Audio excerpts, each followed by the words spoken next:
Yes. So I hope the screen is moving, right?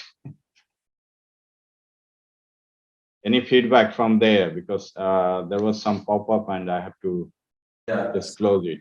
just please So repeat. I'm at a teleflex slide.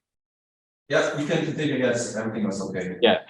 So this is the work I did during my PhD at University of Twente, Netherlands, and the idea was to include a flexible instrument in Da Vinci-like kind of setup, and we developed setups for the characterization because these instruments are uh, flexible, and the way to control is from the base, and we have a lot of issues.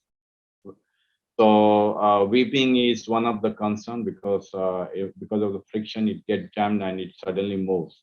So we try to get a read of those kind of motion.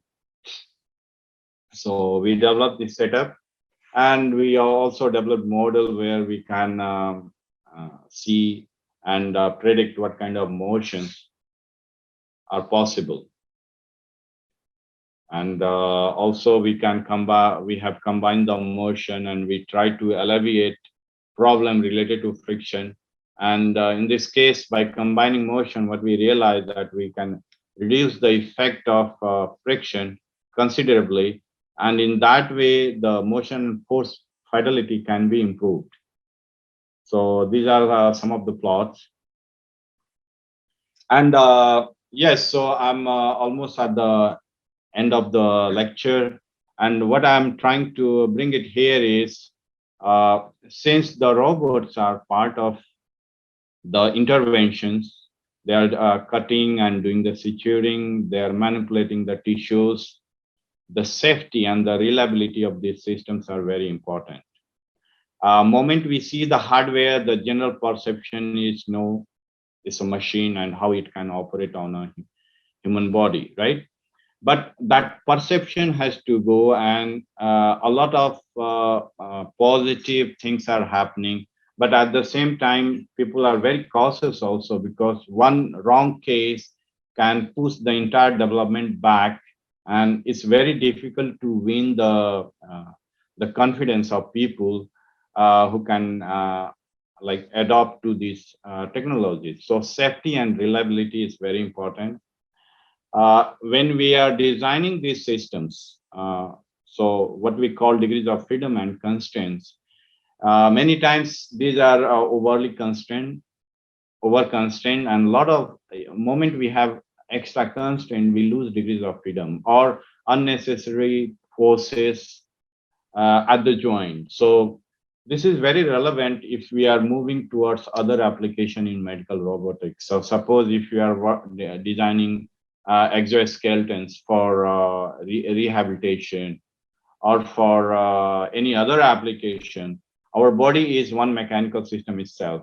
So moment we put a parallel system around it, we have to be very much aware of this constraint, and then we should design accordingly. So like concept of compliant mechanisms are very much there, so whether we can use it. So I think it's very important that we should be aware of those tools, and we just not just think about the rigid links or rigid linkages, but the mechanism using compliant mechanisms having exact degrees of freedom. I think that will benefit us a lot in designing safe and reliable systems for surgical application or medical applications. Of course, there are multiple challenges, but if there are challenges, we have a lot of opportunities. And as a researcher, it's a good to have challenges because then we have more more things to work on and hard. So again, I think when I started, I mentioned that it's very much interdisciplinary. So the mechanical hardware, electrical hardware, and then the software, the control, everything has to be designed in sync and to provide the safety and the provide the required reliability of the system so that we can move ahead. Okay, thank So you. Thanks a lot, and I'll be happy to take up Yeah, questions. thank you. Thank you. Yeah, thank you for a very interesting talk. I think we just have like a time for just a few short questions. If there's any question from the floor or the online, please let me know. I have one question. Yes, please. Yeah. Oh, yes. Yeah. So my question is, where do you see the role of deep learning or AI in the surgical robotics and like object localization for organ, using object tracking and other deep learning techniques? Is there any scope or future Yeah, incorporate? of course. Yeah, I think very good question. And deep learning, AI, I think as we are working in other application, in medical application, they have a lot of role to play because when we are going for live surgery and the imaging is one of the big area in medical because it's eye, right? And you are not directly touching or doing anything, right? So it's telemanipulation. But uh, with the imaging, if you can segregate the disease part and the like healthy tissues, so you can save a lot of like usually when you are doing the open surgery, you always take a margin, right?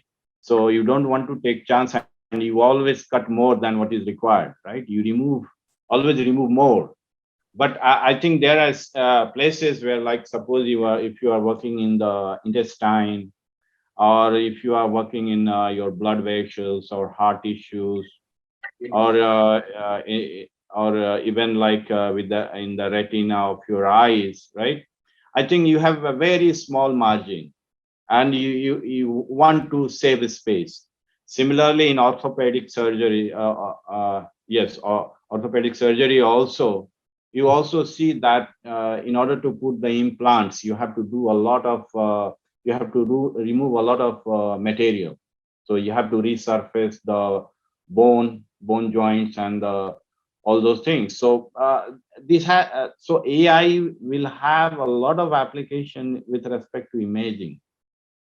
Definitely, I see immediate means benefit there in imaging because segregation, the segmentation, like even in the heart surgery when it's moving, right? The person is alive and then the heart is beating, so there will be a movement. So how to suppress that motion? Because if it's moving and then you cannot operate, but surgeons still do that because it can be compensated, and by compensating that pulsating motion, you can make it stationary, so the tool as well as the instrument as well as the heart both are moving in sync. So the surgeon, to the surgeon it appears that it's static, but in reality it's moving. So all those things can be solved with AI. But yes, that has to be defined, and as I said, we have to move very cautiously because what happens, any wrong case can push all these development back. Okay. Yeah, Thank you for your answer. So we have to move on. So please, if you have a further question, please send email to the presenter, and I hope you can answer all these questions online. That would be nice to do. Thank you. yeah. So I just want to say thanks to all of you, and I see a nice crowd over there. So it definitely nice to be there, but unfortunately I can't join. But yes, thanks a lot. Yeah. Joy. Yeah. So I hope, And the team. yeah, I hope you can make it next year. Yeah, it'll be nice to see in person. I'll be there. Yeah. Yeah. Thank you. Right. So next is technical sessions. So we are a little bit behind schedule. So what I'll do is that I will let the speaker know when there's like only 2 minutes or 1 minute left, so they can finish up early. And so next speaker is a Sandeep. So whenever you are ready, yeah, he's here on site. So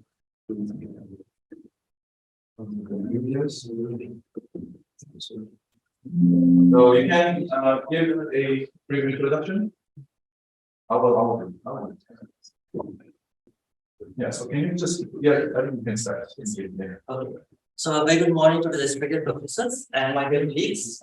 So, I am Sandeep Kumar Pandey, and I am here with my professor Hanuman Sekhawat, and another of our colleague in India, Mohit Lelukar, and we have come together made a study on longitudinal study of the emotional content in Indian political speeches. So, I am really from and I am currently working in Samsung Research and Development in India. So, yeah.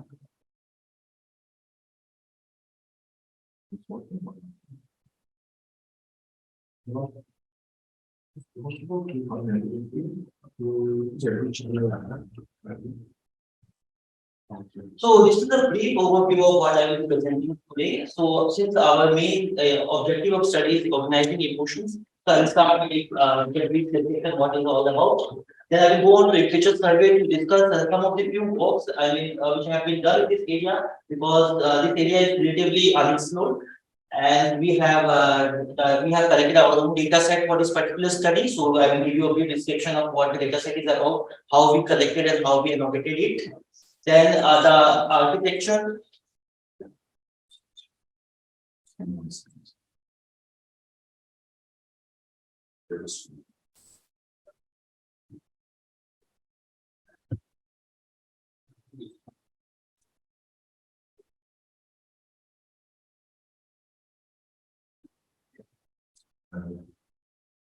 So yeah, after the data set description, we will discuss about the architecture that we have used the deep learning architecture for modeling the emotion. It's a relatively simpler and quite widely used architecture. We didn't explore much on the architecture because our focus was different the analysis of the emotion.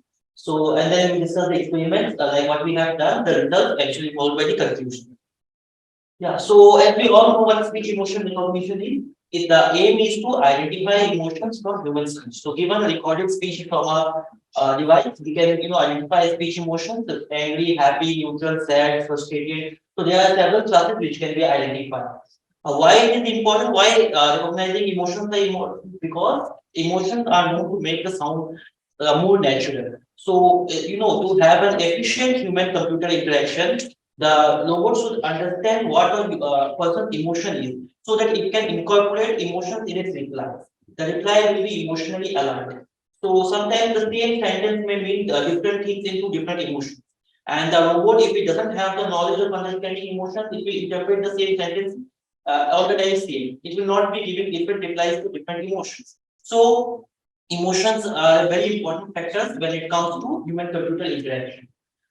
Also, emotions, as we all know, it plays a very significant part in public speaking. So we have all heard, we have all knowledge of listening to speakers in public, whether it's political rallies or some public figures speaking at some public events. So whenever they speak, they all try to incorporate emotions in their speech. Why? To have a better connect with the audience. So if there is emotion, the audience can feel it and can have a better connection. So, this connection thing, this is a very relevant thing in politics, where, the politicians, they give speeches in front of massive crowds. So, if the connection doesn't, if the public sitting in front of the politician doesn't feel a connection with him, an emotional connection, then that speech, the speech gets lost. I mean, the real meaning of the speech gets, and the objective of the politician is lost. So that's where emotion plays a very important part when it comes to public speaking in politics. So, now we can see like what are some of the works which have explored. So most of the works in this domain have been, particularly, experimented from the psychology point of view. So psychologists have, tried to identify what emotions are incorporated and all. But, deep learning point of view, it's like quite relatively unexplored. So, the study in one, the reference number one, it presents, I mean, the like anger and fear, how anger and fear emotions are used to shape political discourse. So basically, the study concentrated on identifying where anger and where fear was more prominent in election speeches, and they presented a study regarding that. So, and in the two, it will this was from the US Congress speech, and it was done over quite a long time, frame, 1858 to 2014, and it highlighted the use of emotions in 6 million US Congress speeches. So it was found that the speeches which was about more about war and patriotism, they have more emotional content. Since when the politicians are speaking about war and trying to ignite a sense of patriotism in the public, they try to speak more aggressively with a more anger emotion in their speeches, and hence the study also found the same. Also, it was found to be higher for women candidates, ethnic minorities, and Democrats. So this was one of the analysis they presented that the women candidates they were tend to exhibit more emotions compared to the male candidates. Also, the ethnic minorities they were more aggressive and more emotive when it comes to giving speeches compared to the non-minority peoples. So, but yeah, now this two work which we are showing here is to analyze this particular problem with deep learning point of view. So the first work used the Canadian House of Commons audiovisual data set, and they use the standard natural language processing techniques, and they found that the emotion arousal and all they can be effectively captured through these NLP techniques in this particular speech. Another the study in two. This was done by me. It's an earlier version of this work, and this also we try to see which all emotions are present in a speech. So this particular work is different from the current work in the sense that this was not longitudinal in nature, and also it isn't presented how emotions are varying over a period of time. So this was just focused on identifying which emotions are present in speeches. So now, if you go to the data set description, first the one of the major, they said one of the major drawback or one of the major hindrance when it comes to conduct such studies is the non-availability of any public data. So also, it's very difficult to create one because it requires lots of effort as well as annotation effort from several people. So we created one data set to incorporate the longitudinal nature of the political speeches. The data set is built upon our previous work, but that was not longitudinal in nature. So our primary source of data was the YouTube videos of political speeches because it is public, it is easily available, and there is no any privacy or not since this particular speeches are put on the particular YouTube channels by the politicians themselves. So each of the political parties they have their YouTube channels and they put it publicly for the people to view. So there is no data privacy issues in there as well. So another issue is political biasness, which comes into picture when someone is collecting data. So if the person who is collecting data is biased toward a particular political party, he tends to collect more speeches from that party. So to remove that political bias, we selected 10 politicians that are belonging to different ideologies representing different political parties. So in India, we have several political parties, and the ideologies are quite different from each other. And so hence the political agenda is also quite different. So the speeches made using those agenda have different emotions to exhibit. So we try to incorporate as much diversity as possible, and we selected 10 politicians from whose ample number of speeches were available on YouTube. So that was one of the strategy. Also, we use an equal distribution of male and females in our collection. The speeches we chose was from Lok Sabha election. Lok Sabha elections in India is the elections which are conducted every 5 years to elect the Prime Minister of the country. So that is a very major election, and a lot of election drama happens during those times. Many aggressive speeches are made, and so it gives us a lot of content on YouTube to actually analyze the emotions. So we particularly chose those emotions, and the speeches made throughout the election year were taken as the bracket. So that was one of the strategies. So yeah, this is showing the number of speeches delivered by the politicians in a given year. So we chose 3 years, 2009, 2014, and 2019 for collection of the political speeches. And this is the showing the x-axis is showing the politicians. The name has been anonymized and abbreviated to preserve the identity. So these are just random assignments for the politician names, and then the number of speeches you can see it is being made. So the highest approximately made speeches are around 20, and we can see some of the lowest speeches around 2. So one of the politicians made 2 speeches, and some of the politicians made around 20 speeches in a particular year. So this is the distribution, and We can see that 2009 has the least amount of speeches on YouTube because at that particular time, internet and technology is quite relatively new for people. Internet was not, that much accessible to all the sections of the society. So, and hence the amount of speeches available for the year 2009 is relatively less. And as we can see in 2019, we have the maximum amount of speeches available on YouTube. So that is it. So also this is the number of emotions in our political speech data set. We chose this four basic emotions: angry, happy, neutral, and sad. And we can see the neutral, obviously, as per the general perception, the neutral emotion has the highest content, and followed by angry, and then happy and sad quite relative low compared to these other two emotions. 3 minutes. So 3 minutes left. Yeah. Okay. So I will speak. So this is our attention-based LSTM architecture. This is the same architecture we use in our previous work. It is a very standard architecture. The input to the architecture is speech spectrograms. Speech spectrograms are time frequency representations of speech signal, which give us how the frequency in our speech is varying over a period of time. And it's a very standard feature used in emotion recognition studies. And then which is followed by a convolutional neural network, which does the work of feature extraction, which is fed to a LSTM block, which is doing the temporal modeling. Since emotions are temporal in nature, so we need a temporal modeling block to model the prevalence of emotion along the time relation, which is followed by an attention. There, the job of attention here is to focus on the emotion relevant part of the sentence. When a person is speaking, the entire sentence may not contain emotion information. Only some parts of it may be emotionally, prevalent. So to identify those emotionally prevalent parts, we will be using the attention layer followed by our dense and softmax layers for generating the class probabilities. So this is a very standard CNN LSTM attention architecture used for emotion recognition. So as I explained, the local feature learning block is the CNN block which does the feature extraction. The attention-based short-term memory is basically dealing with the temporal modeling as well as identifying the emotion relevant parts of the sentence.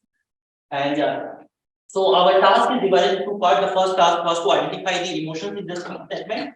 Second was to analyze it over the period of 3 years, how it is there. So we use two types of models. We use the pre-training based LSTM and LSTM and our standard randomly initialized CNN and LSTM. So the pre-training was done using 5 different emotion data sets of English language, and then the pre-trained weights were used to fine-tune using our own data.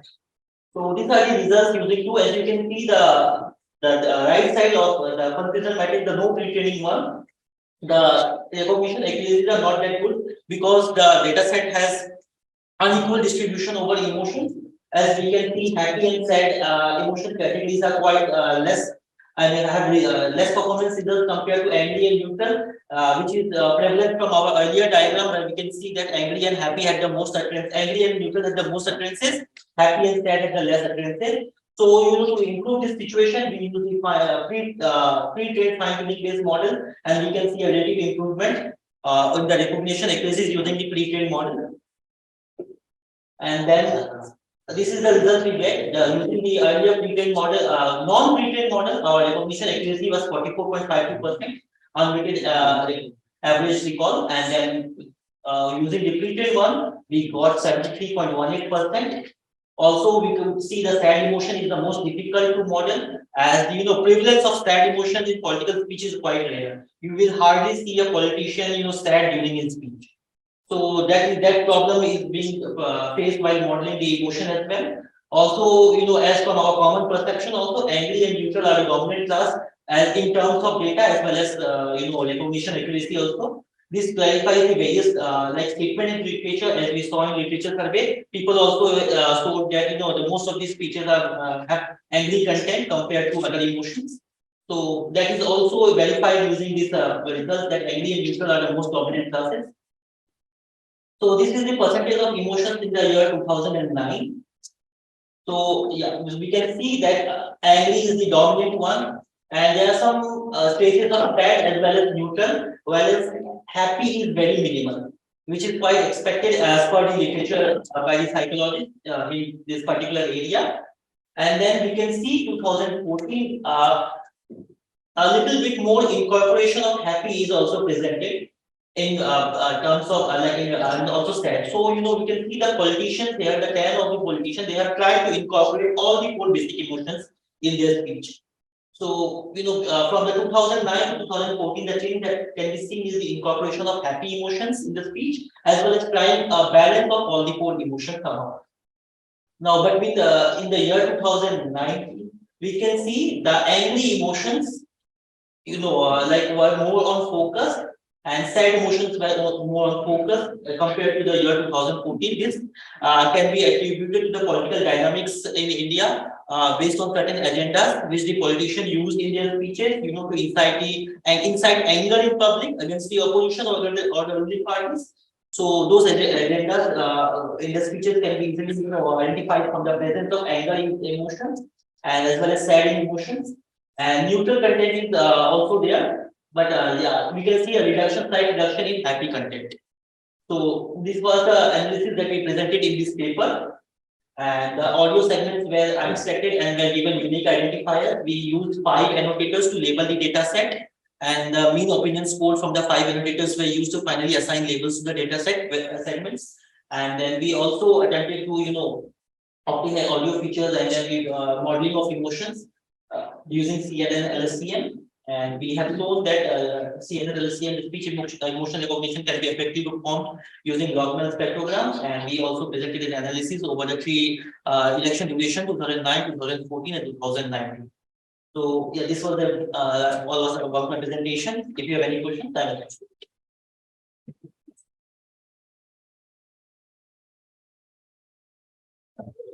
Very nicely presented. Okay, so any questions from the floor? Or? Yeah. You mentioned a couple of times that your previous data set was not longitudinal in nature. What does that exactly? Longitudinal in nature, I mean to reflect the temporal duration. So the earlier data set that was collected was mostly focused on a single election. So the analysis that was performed was limited to that election. So to perform a longitudinal analysis, like how the emotion is varying over a period of time for the same politician in different elections. So this was the longitudinal analysis. Thank you. Yeah, I have a question. So you've done this research, it's nice. So what can you do more with this result? I mean, what are the applications for knowing the emotions from politicians? I'll take what you put there. Yeah. I mean, sir, in India's election is celebrated like a festival. So election time is full of emotions, and then all the news channel they have debates and they try to forecast who will win and who will lose and what are the chances of winning of a particular candidate. Which was a nice that speaks, I will become a politician. According to the studies, you should incorporate any emotion for your speech. Then you can become a politician. Angry at the other opponent. You should try to be angry in your speeches while trying to like down what to say, face your opponent. Yes. The question to David sir was like in India, like this news channels, debates, and all those things, they show various analysis and they try to show various prediction methods, which candidate will win, which candidate will lose. This can serve as a very good analysis tool for them as well to identify the what to say, the mind of public, where the public is going. That is one of the application put in there. Okay, thank you. Yeah, so thank you again. Next presenter, and next presenter is online. So it's here. For Julia, he's going to present privacy-friendly phishing attack protection using personalized better learning. So, are you there? Yes. So, Yes. Okay. if you share your screen and then use yourself and start. So I'll go again when you have service 12 or 30 minutes back. Yeah, so please. Okay, let's start presentation. Can you hear me? Yeah. Okay, let's start presentation. My name is Junyoung Yoon, and the topic is privacy-friendly phishing attack detection using personalized federated learning.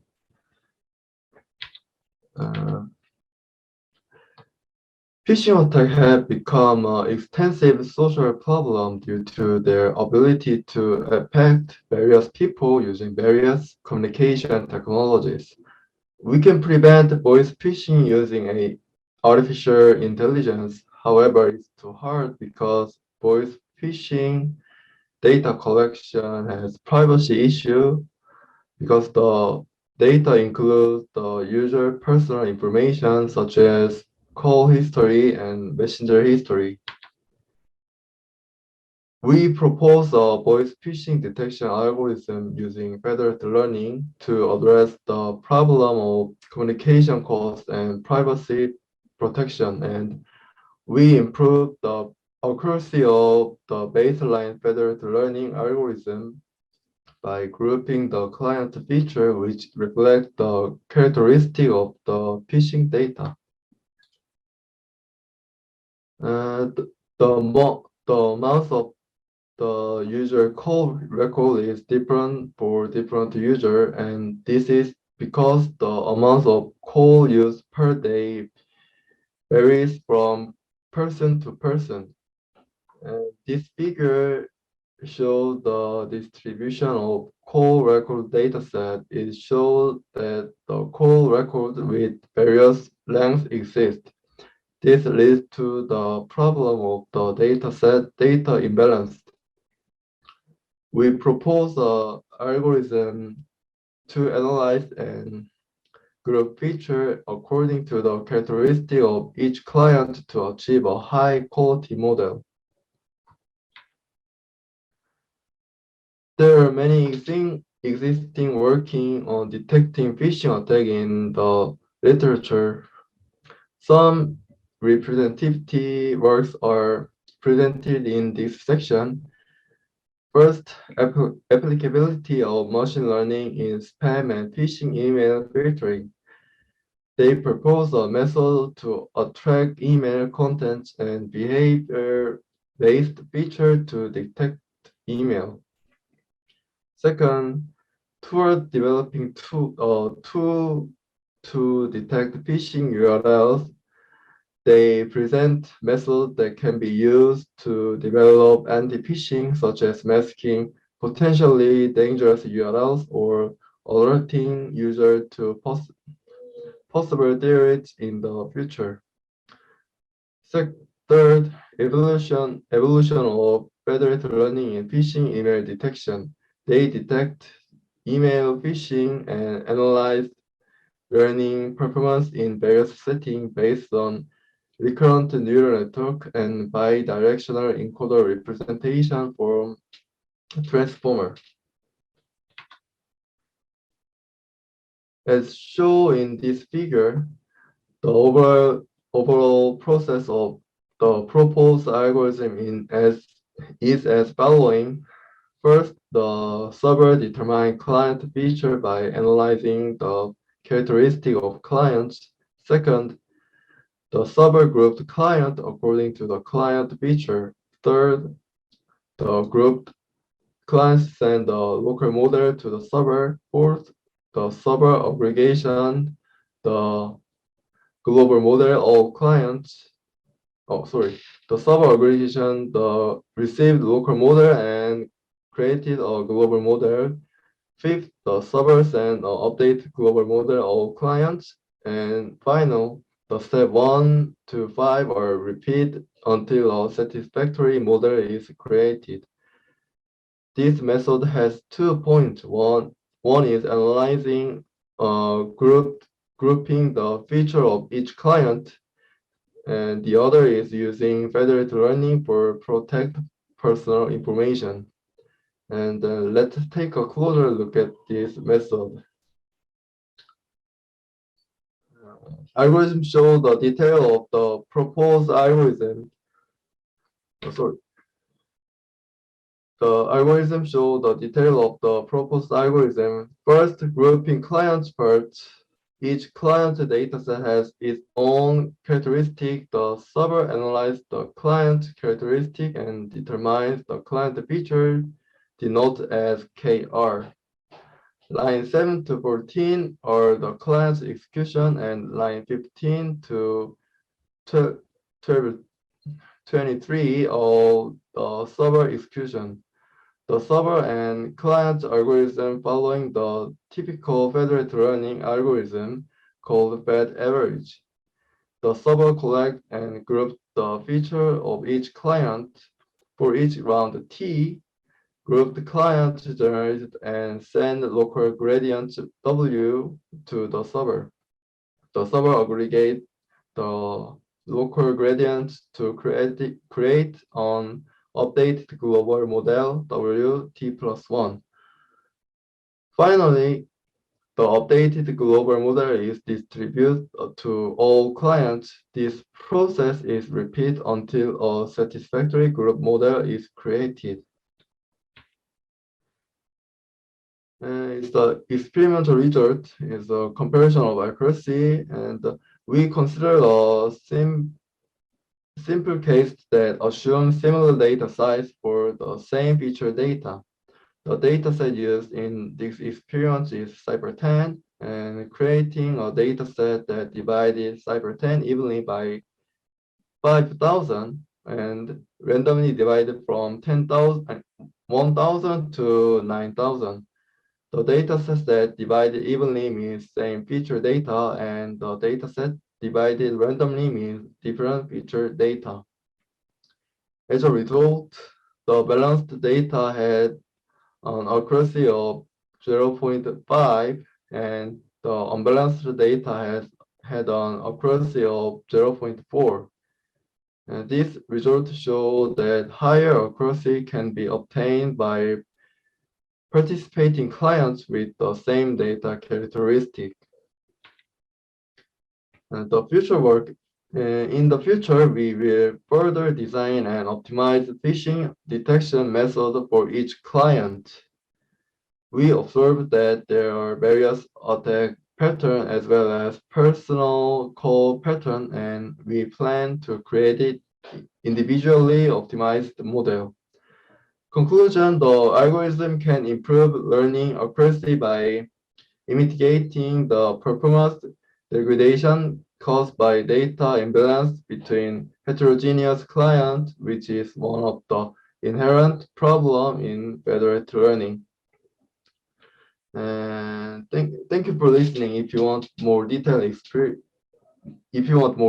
please connect by email. Thank you for listening. Thank you.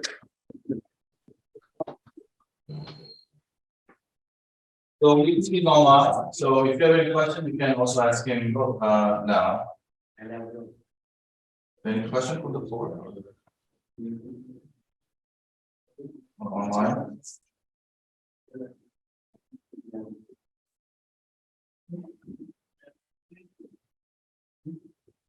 Yeah, so no questions? No. Okay, sorry, sure. Yeah, actually, because he's one of my students, he's first time participating in conference, so if you can throw him a punch, that would be really nice. Okay, so if you have any questions, please send them an email then. Thank you. If you So next presenter is next presentation is privacy preserving digital intervention for mental health using federated learning. So I think the presenter is here. Which one? Oh, this one. Yeah. So Ankit, she's here, I think, yeah. So use that function. So please go ahead.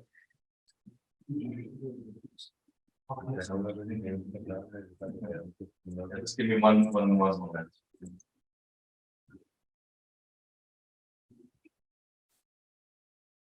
It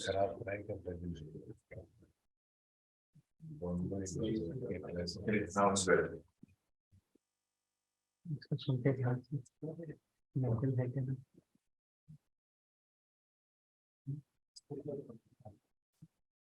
Hello everyone, I am Ankit Kumar Singh, currently pursuing my PhD degree from County University under supervision of Professor Dr. Room-3.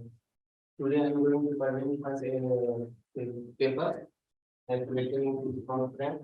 and hybrid privacy preserving digital integration for mental health using federated learning. This is an experimental study on various APR data set in federated setting. This paper is also authored by Ajit Kumar and Professor Bong Joon. I will discuss introduction and motive for the work, and later I will show the how I conducted my experiments and what are the results, and then I will then come to conclusion and future work.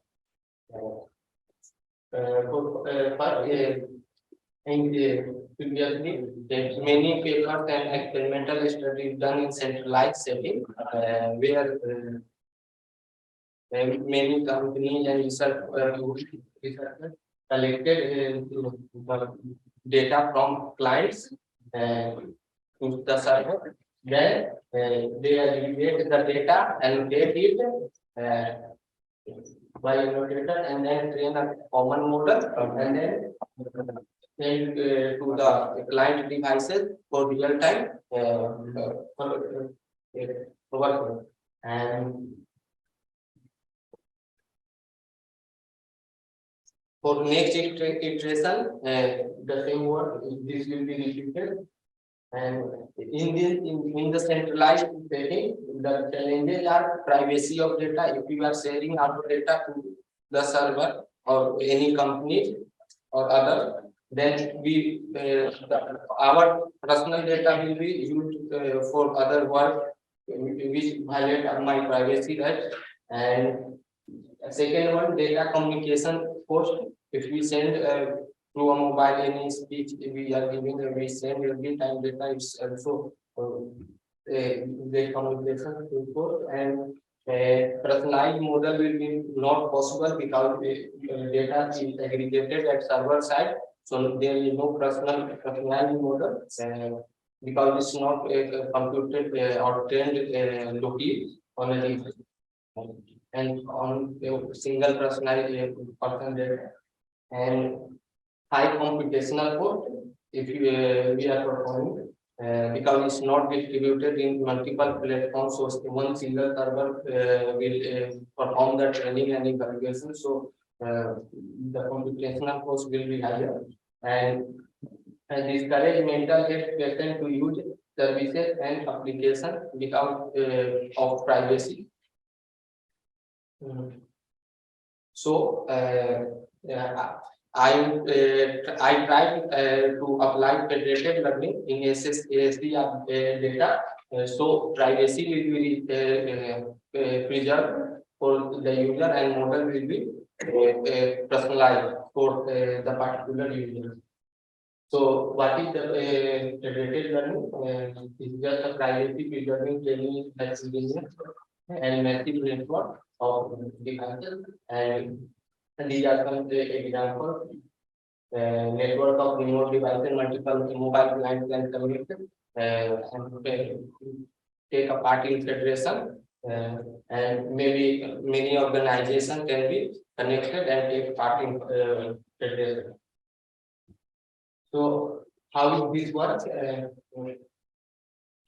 So in federated setting, federated learning, first the server select the available select compliance from available clients and assign the initial model, global model to that selected client, and then client receive the global model and run one train the model on their local data and produce new model theta, and then return the updated model weight to the server. Server will use aggregate that weight by multiple selected the weight which I received by multiple clients, and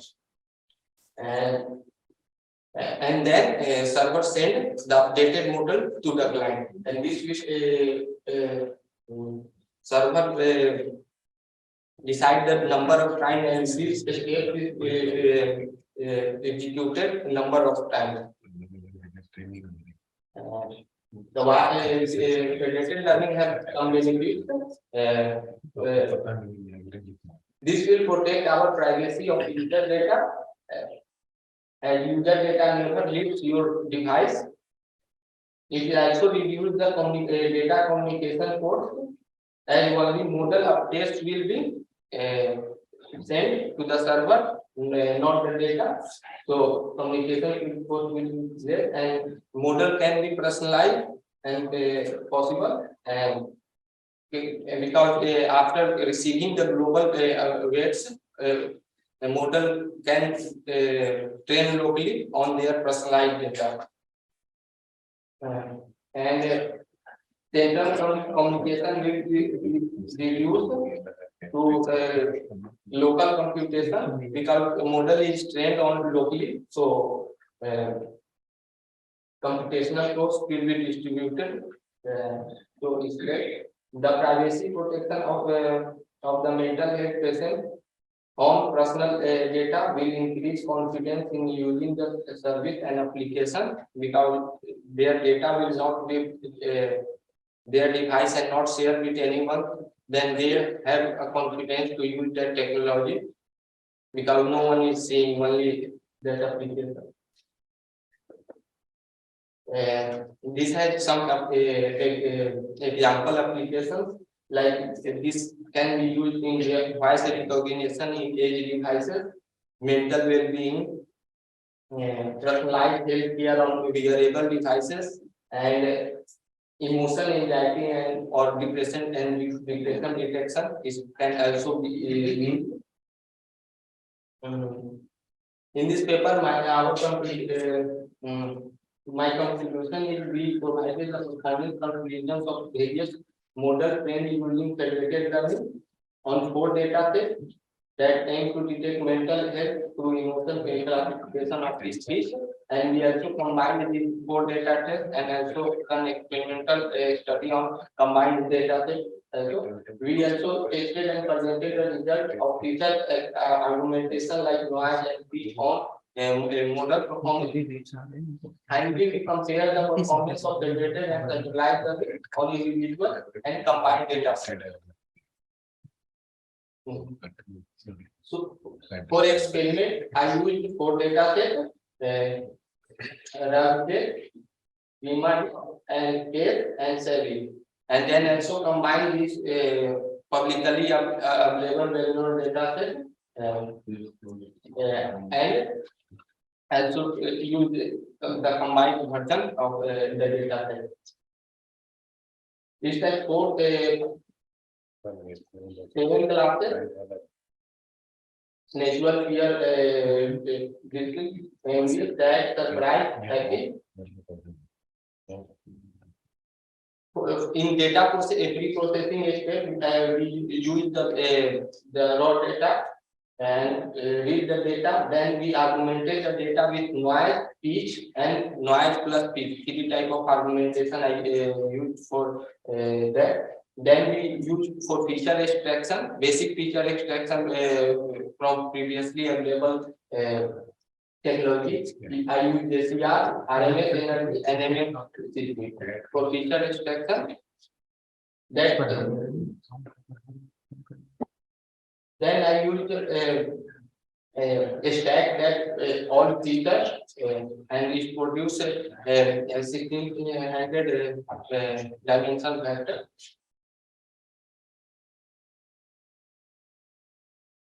Okay, so in data pre-processing from a single file, data file, we are after argumentation we are producing 4. For model architecture, I use just simple CNN model, and so which is followed by convolution network, followed by the batch norm and some max cooling layer. And lastly, I calculated the network and some dense layer and drop out for regularization.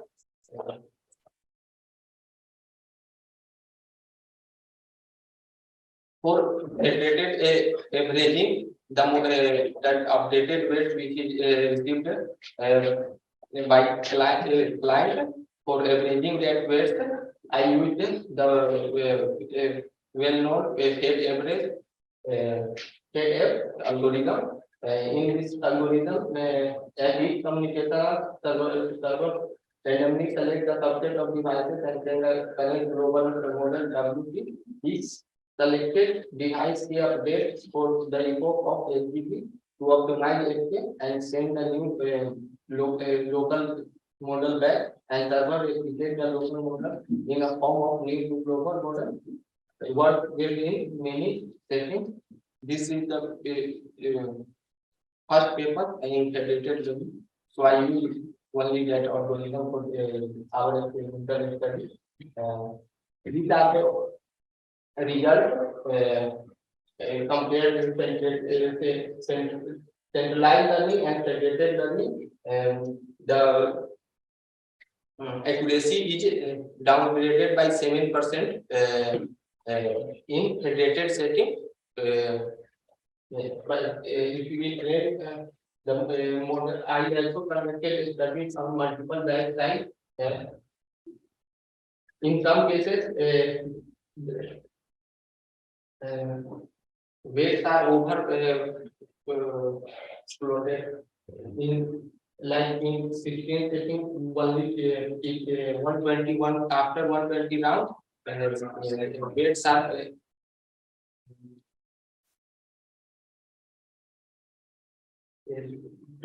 training are stopped and weight are segregated, and these are the results in various settings in multiple data sets. In conclusion, train and explore the model training for mental health related classified integrated learning. Compare this performance with centralized learning. Effect performance is slightly lower, 7% than the centralized approach. Result can improve if class has less diversity. In some data set, only 5 classes is there, and data set is not balanced by class. So in future work, I am trying to train and explore the multimodal setup, and also trying to learn from unlabeled speech data, and also thinking about the federated learning with variable device to learn a global model for different data in privacy preserving and non-intrusive manner.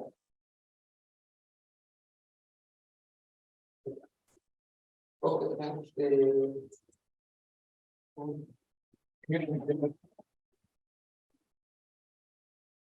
Yeah, so any question for the presenter? Before or the online? So, what is the noise you have added in your data? What kind of noise you have added? How many dB? It's simple random noise. But random noise, but how much it is? So there is a measure to Like percentage 0.2 or SNR DB. Signal to noise ratio. in dB.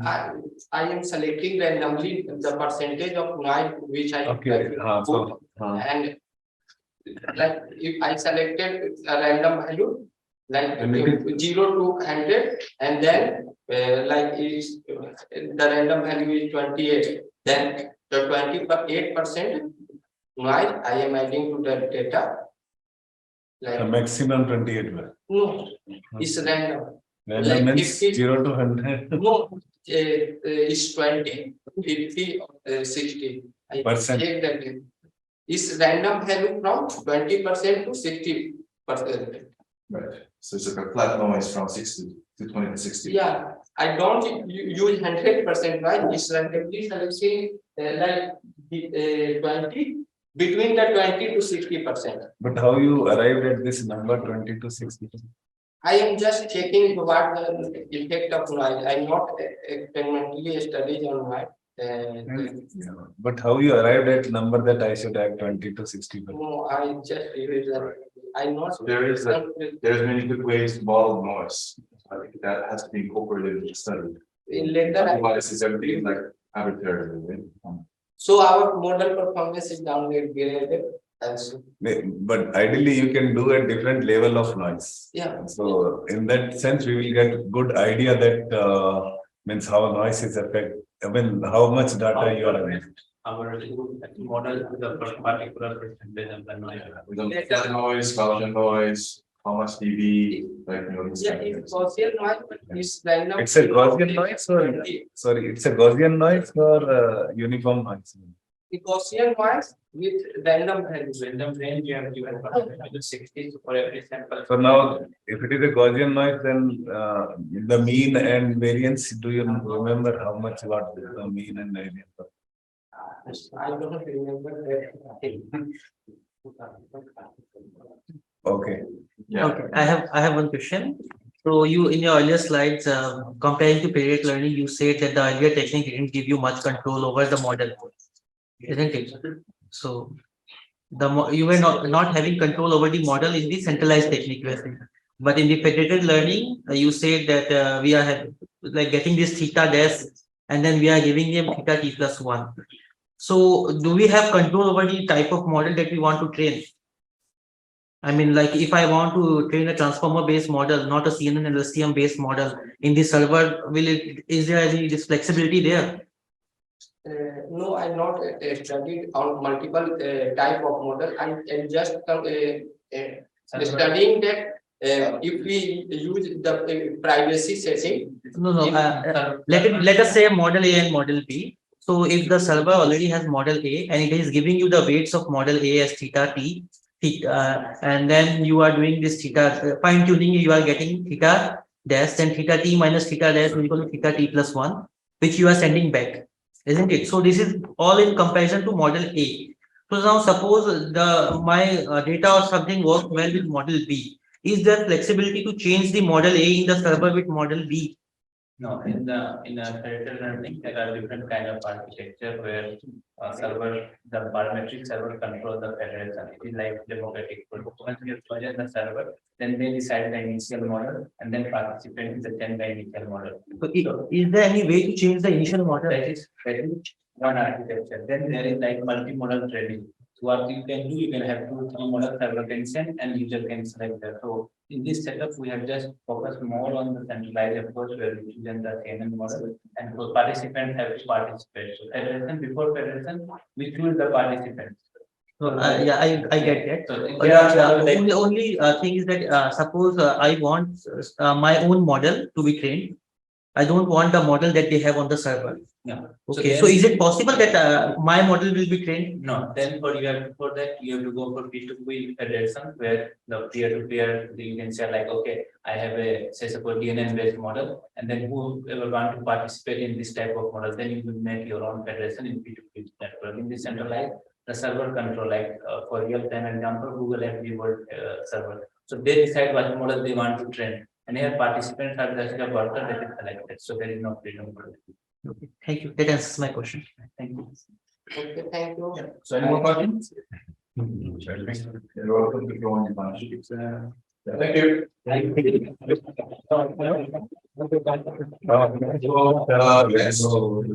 Next presenter, I think is online.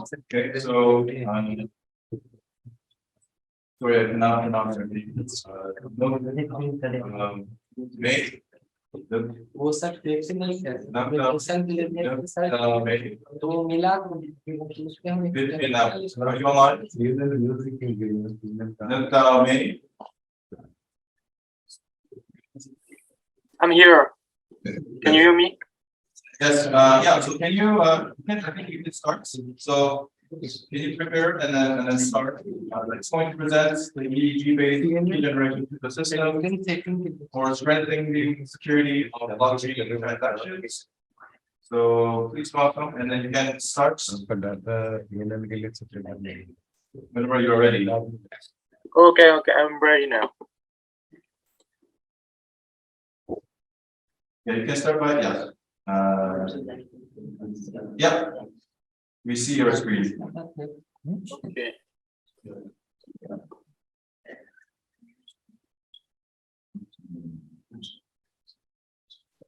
Can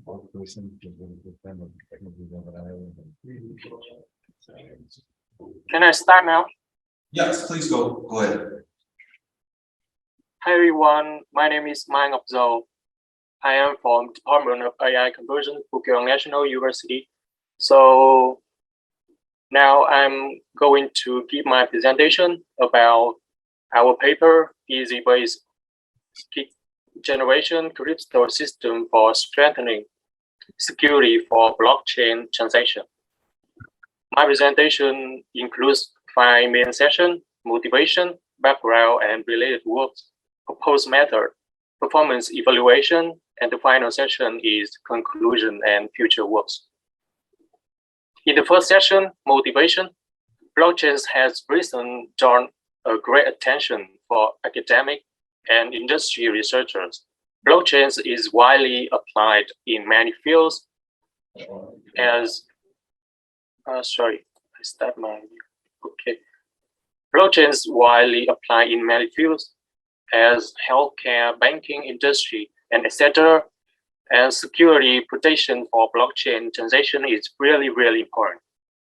So our paper proposes a key generation crypto system based on easy signals to strengthen security protection for blockchain transactions.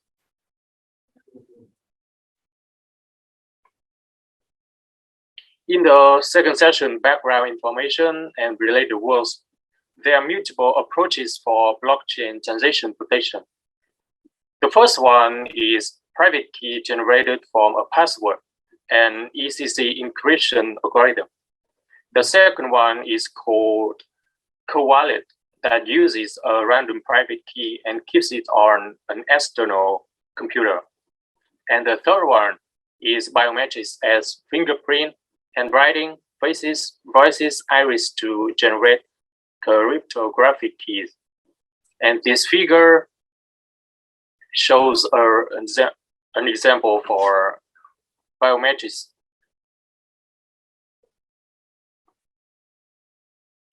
Biometrics overcome traditional password because they are more challenging to steal, they are harder to change, they're harder to forget, to be lost, and they are unique in representation for their owner, and they're impossible to be shared with others. But they also have some limitation. They are noise by nature, restriction of acquisition technology for and environmental conditions. They're hardly likely to change, but cryptographic keys need to be changed to avoid key compromise to increase security. For example, the fingerprint and iris are left unchanged throughout the whole lifetime of a person. They are not very secret. For example, face and iris information can be photographed or handwriting may be mimicked. So our proposed approach is a key generation crypto system based on easy signals. So why is easy signal for a key generation crypto system in protecting blockchain transactions? Because it's confidential. It's very hard to imitate because it is dependent on individual mental tasks. It's impossible to be stolen because an easy cannot be generated by force under stress, and it's necessary to record an easy from a living individual. Therefore, easy signals offer high potential for use in key generation. So in our research, we propose our cell-made easy device for data acquisition. The device consists of 8 easy sensor electrodes. It has more size and lightweight, so it's really suitable for a wearable device. And these figures shows our device in real application. For experiment, we have 8 measuring positions And 8 subjects participated in our experiment. Each participant watched 30 videos via easy acquisitions.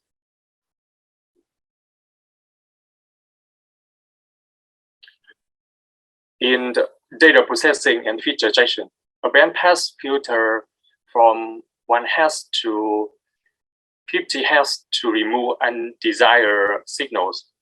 A sliding window of 5 seconds with 50% overlapping to split the signals. A spectrum analysis technique called multi-table to effectively extract useful information for easy data. Error correction for easy features. Why we need to use that? Because easy signals are noisy because of low conductivity of human brain. Easy feature are high dimensional because of recordings of many channels. 8 channels in our research. Easy are different even if being measured on the same individual. However, cryptography requires keys to be generated exactly. So the errors need to be corrected to comparable values. So Brice-Solomon as error correction techniques used in our paper. Our easy-based cryptographic key generation contains 2 main steps: enrollment algorithm and key generation algorithm. 2 algorithms shown in this figure. This figure shows more detail about our system. And this slide shows our enrollment algorithm and key generation algorithm. In the first session, performance evaluation, false rejection occurs when a user is authentic, but the system is unable to identify them.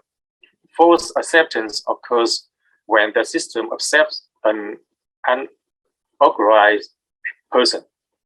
If both errors are 0, a system is optimal. EER equal error rate is used to assess our system accuracy.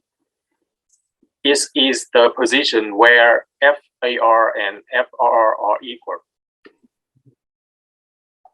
And this figure shows our results, performance measurements for our easy-based system.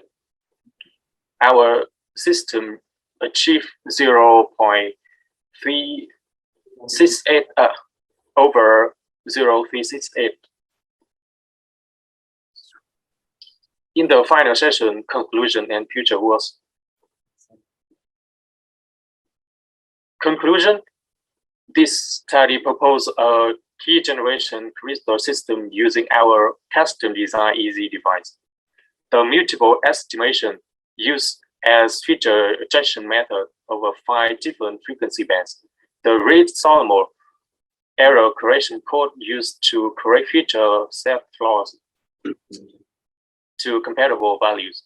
Key generation and enrollment are the 2 algorithms used to generate cryptographic keys in our study. Evaluation results reveal that our easy-based system are developed to create cryptographic keys to enhance the security of blockchain transaction. And about future plan, we will conduct more experiments to enlarge our easy dataset. And we also enhance our system performance using advanced feature injection techniques or other error correction course. Finally, thank you for your following my presentation. Okay, thank you. Yeah, so right on time, thank you. So any question for the presenter?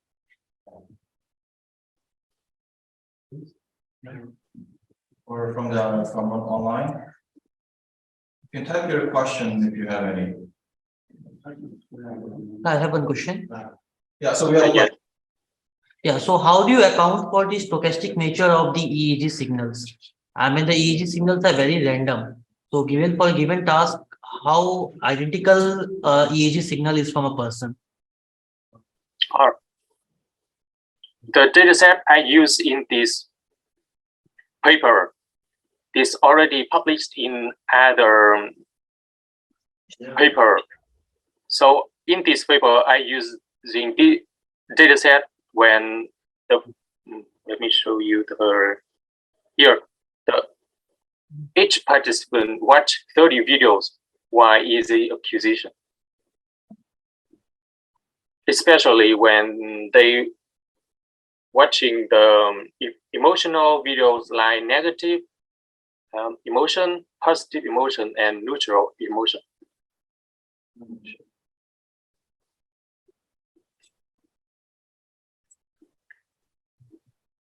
Right, so I guess just following up with the other question. So you have conducted your simulation results based on already existing data, and data was generated under certain conditions that you already know what the emotions or the conditions under which the individual is going under, right? Yes. So if you are like you have to be in that kind of situation to be authenticated. Yes, exactly. We need to put the subject in specific condition. Right, so that'll be one of your future challenge to tackle then? Yes, I think we need to consider more about that in the future experiments or research. Okay, so any other questions for the presenter? Okay, then, thank you. Again, yeah. Thank you, everyone. So next presenter, Erica Bermudez. Sorry, I pronounced your name wrong, Bermudez. So, yeah, thank you for being on time. So, are you presenting your presentation online or video? Please do it online. It will be online. Yes. Thank you. Share my screen. So she's going to present a framework for privacy preserved collaborative learning in the smart factory environment. So please go ahead whenever you're ready. Okay, thank you, everyone. I think the presentation is looking okay. Yes. Okay. Well, good afternoon, everyone. I hope everyone is having a great day. My name is Erica Bermudez, and it's with great pleasure that I will introduce to you our paper, A Framework for Privacy-Preserved Collaborative Learning in Smart Learning Factory. Today's brief agenda is as follows. First, I will give a short introduction and review of the related work, then explain our methodology and show experiment results. Finally, I will present our conclusions and future work and give some minutes for questions and answers. As introduction, in the last few years, integration of artificial intelligence in a work environment has been proving a key factor for Industry 4.0. Vertical and horizontal integration among different parties become relevant, but there are privacy issues that arise. Threaded learning is a mechanism that enables parties to keep their data private by sending the model updates without sharing any local data for a server to aggregate. However, the nature of threaded learning protects visible data, making interpretability a challenge. For example, the performance of the model is not easy to identify, the impact of the resources is not known, and the results are not meaningful for decision makers. To address these issues, our objective is to develop a framework that uses threaded learning as a strategy to collaborate between individual factories and takes into account this interpretability.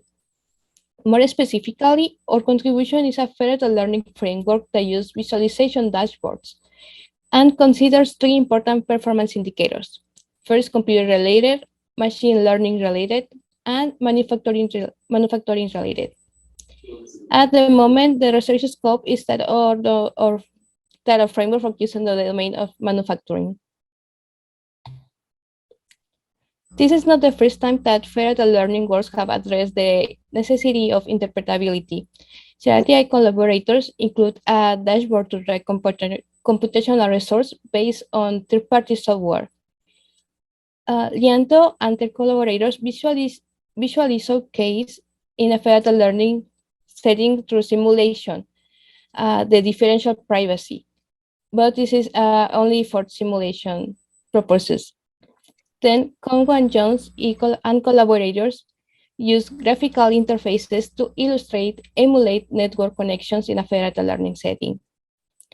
More relevant for current, FedML is a real-life framework that provides a dashboard through FedML MLPOS, but still this dashboard keeps some information on logs.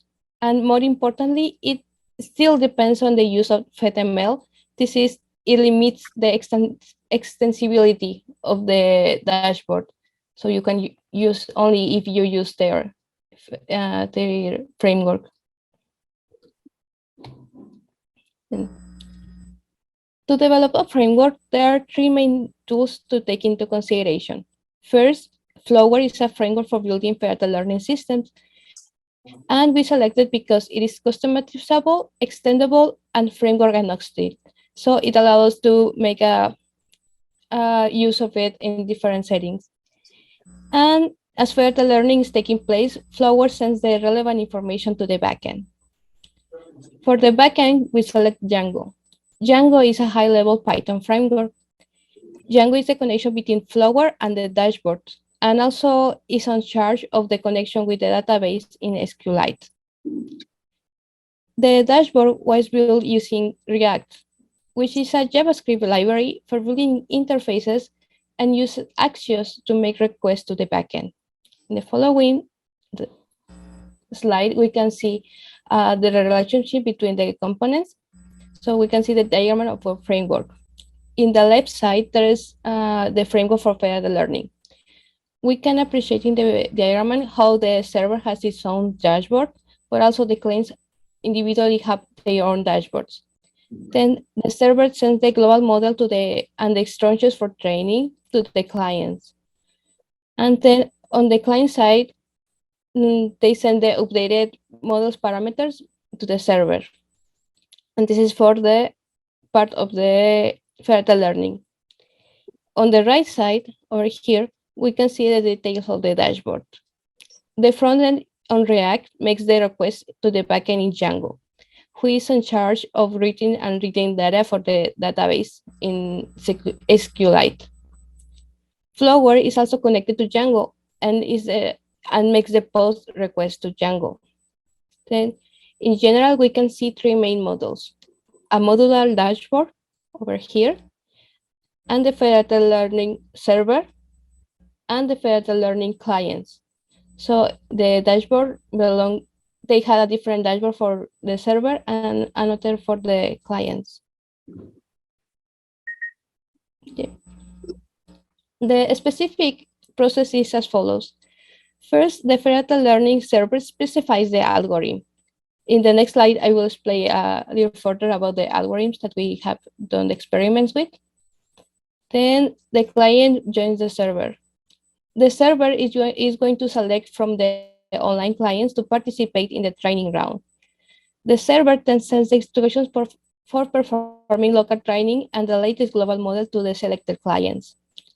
In the next step, the updated model's weights and the statistical data for the server-side dashboard will be sent back to the server for each client, and then the server aggregates weights using the selected algorithm.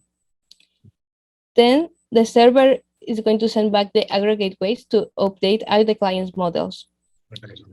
For the communication between the server and the clients, we use Google Remote Procedure Call. For each round, the client sends information such as accuracy, loss, and hardware resources to the back server in Django. And this data is further used for the server dashboard. At any point in time, the clients can access the visualization of their private data in the client-side dashboard. Okay. Here is a bit of explanation about the algorithms. So because we are using Flower, our framework is very flexible to the different federated learning algorithms. For this work, we use three of them: Fed average, Fed opt, and Fed average with momentum. Below, we can see the equation to aggregate infer average for each round T with a key number of clients with n data points. While these algorithms were using framework, by using Flowger, we can allow more further learning algorithms in the future.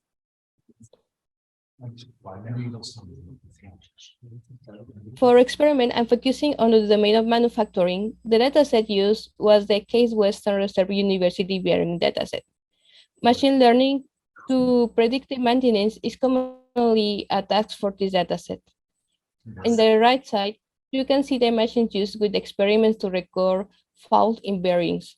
The bearings is the imaging in the left side.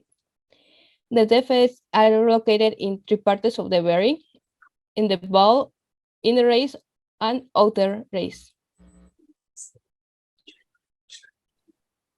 Okay. For the conduction of experiment, we use around 5,000 records for validation and more than 12,000 for training, divided randomly for each client. We use 4 devices. One of them is the server. And then the experiment compares the 3 further learning strategies and shows promising results with above 90% accuracy. These results help us to validate the flexibility of framework and show it capable of working with further learning in a manufacturing manufacturing setting with success. Okay. In this slide, we show a framework working with a real-time training. For each round, the client sends information such as accuracy, loss, and hardware resources for them to be saved in a database and shown in the dashboards. So we can see in this part the Flower component or the backend component and our database. Flower, as the training takes place, the database is updated on real time. And this is the information that our dashboard will use to present. So in the next slide, we can see a picture of each dashboard. On the left side, there is a client-side dashboard. On this client-side dashboard, there is a manufacturing-related performance indicators, such as fault detection and fault frequency in the last hours. This information can be easily appreciated for people without further learning knowledge, and this can be used for decision-making in a very easy way. For example, you have fault prediction and fault frequency to show, and this is the client side. On the server side, in the right side, we have the server side dashboard, and that this offers the computer-related performance indicators for each client, and the machine learning performance indicators, and also visualization for the client status.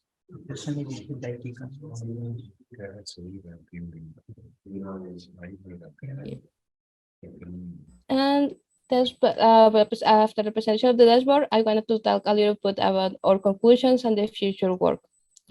So for this work, we developed a framework that can be utilized by factories to conduct collaborative learning to advance the digital transformation.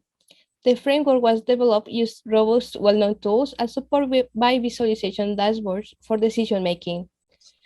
However, we need further investigation in the cost of read and write operations for a smooth production, because in this case, we use only 4 devices and a control environment. So, but this is a framework that is meant to be utilized in production. So we really need to make this investigation on the cost and rate of write operations.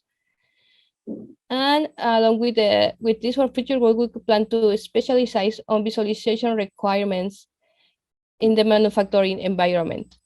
We want our work to be flexible enough to work with other types of further learning and enhance the performance of the training.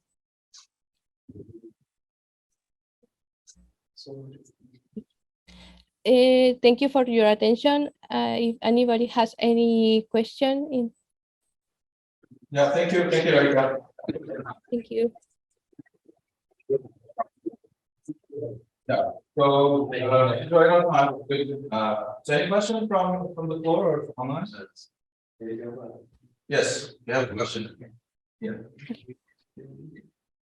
Not muted. I think the phone, the speaker is there. So, it's a good dashboard and visualization, but what is the purpose of creative learning for this staff? Your conclusion say you want to improve the performance of collaborative learning model. Let's say that the time visualization requirement and you want to improve the performance of this one. So what is the purpose of creative learning in this? There are many other technologies for collaborative learning.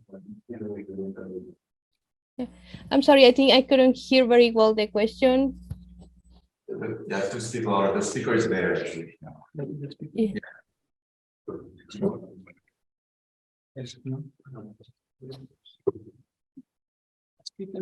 Hello, can you hear me now?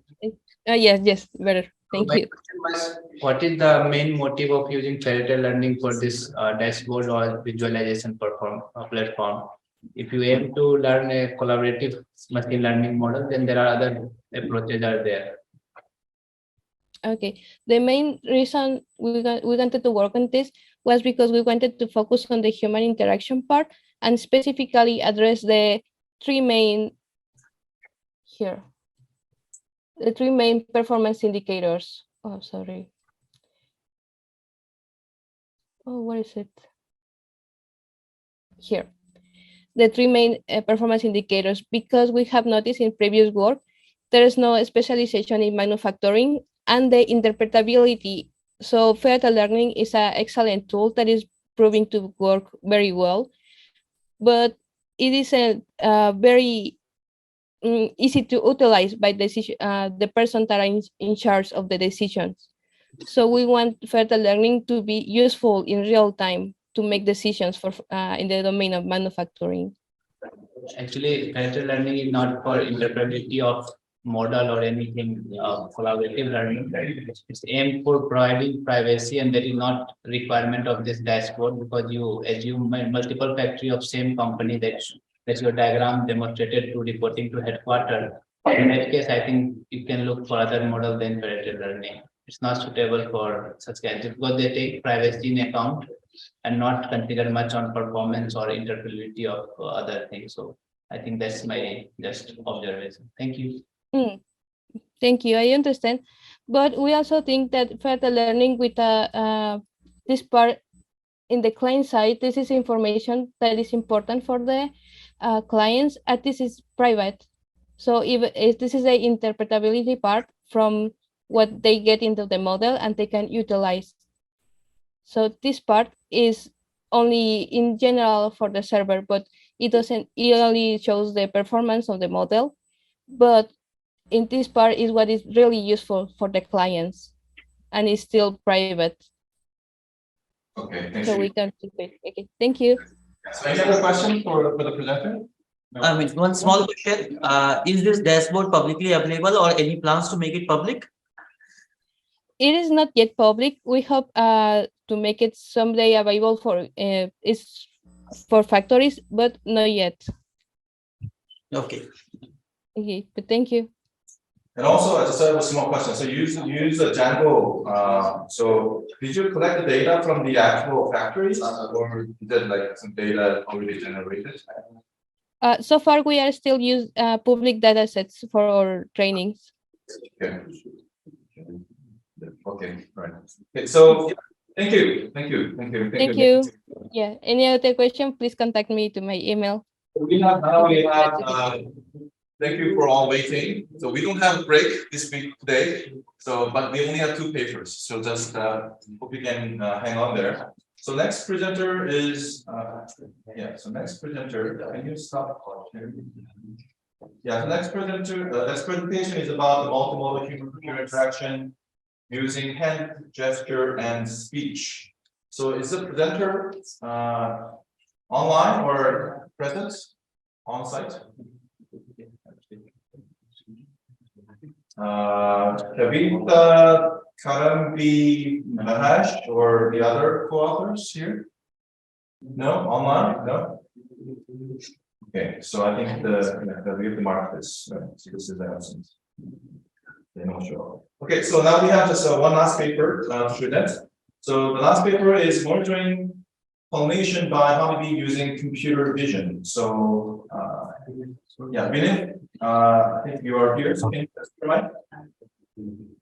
Hi, yes, Okay, great. I'm Yeah, audible. yeah. So please share your screen and you can start whenever you are ready. Okay, I'm sharing my screen.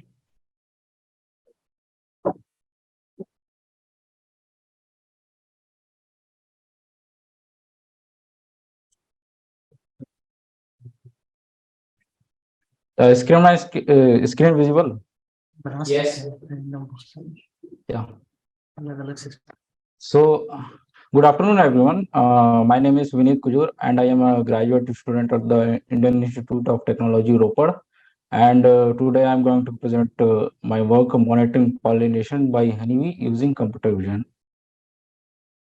So, pollination, quite simply, is the way many plants reproduce, and most of the crops and the plants which are grown around the world, that is those that produce all of our food and plant-based industrial product.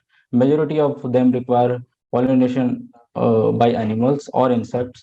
Now, out of the all animals and insect, honeybees are the most common pollinators, and they are one of the key pollinators.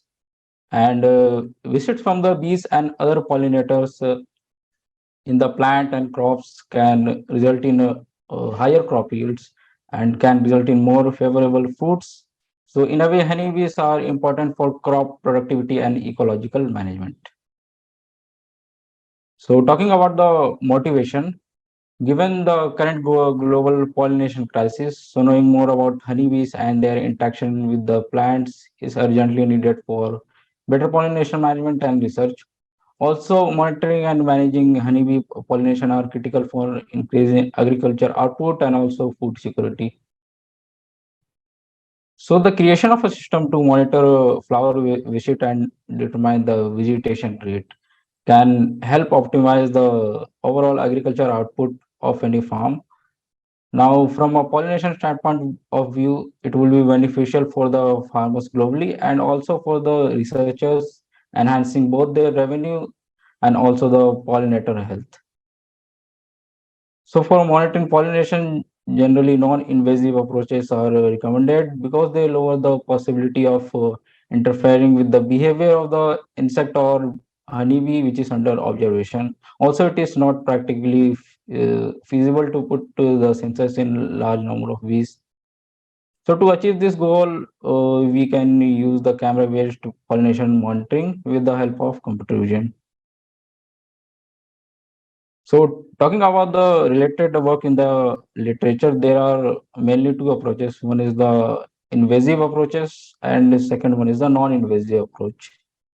So, in invasive approach, usually there is a miniature sensors which are attached to the insect, and this insect mounted sensor track the movement of the insect which is tagged across various regions. However, the main limitation of this technology is that it is unsuited for agriculture since the tagging is very much time consuming and it may cause insect stress or change their behavior altogether. Also, it is impractical on a large enough scale to be helpful in this context. Now, second one is the non-invasive approach. In this, mainly are favored. These are favored for this goal because they decrease the possibility of study equipment interfering with the behavior of the insect, and it is usually a camera-based pollination monitoring system, and it is a in situ insect monitoring algorithm, and but it is limited to a specific location and an environment. So the main downside of the model which was used uh, in this non-invasive approach was that it was trained for a specific location. Moreover, the camera was fixed at a fixed distance from a plant. So this makes the size of the honeybee similar in each of the frame. Now, varying the camera distance led to the failure of the model to detect the insects. So the proposed method that we have worked is that the plant is shown in the slide, and in this the plant will be under observation from a camera. So there is a and the camera will be used to record a video of the plant under observation, and it is like an IoT based system in which the video will be forwarded to a central server for processing. Now the information from the video will be processed by the deep learning model, and the information from that detector will be further analyzed to generate the heat maps and generate graphs. Now for the camera, any RGB camera could be used, which is capable of HD video recording, but camera which is compatible with edge devices like Raspberry Pi is generally preferred because of wide availability and low cost, which can be easier to deploy in large regions. Now to detect honeybees in a frame, we have used a YOLO V7 model as our detector, and we have fine-tuned the model on a custom created dataset for better detection and accuracy. So the dataset contains usually of images in which honeybees were pollinating the flowers in the different environment. Now, then we have examined a specific setting where the honeybee pollinated the flower at a specific interval throughout the video using this detector. And after getting the information from the detector, we have generated heat maps and various pollination activity graph. So, so the image frame is divided into small partitions.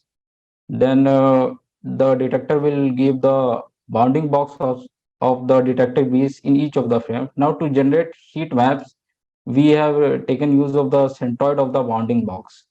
So ideally, the initially the value of the partition will be 0. Then the value of the partition will increase if the centroid of the detected bounding box falls on that region.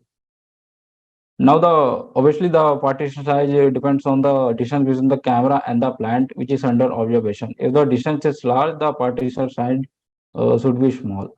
Now from the figure, it can be seen that the blue partition represent the value 0, and the color which is varying from light to red represent an increased value.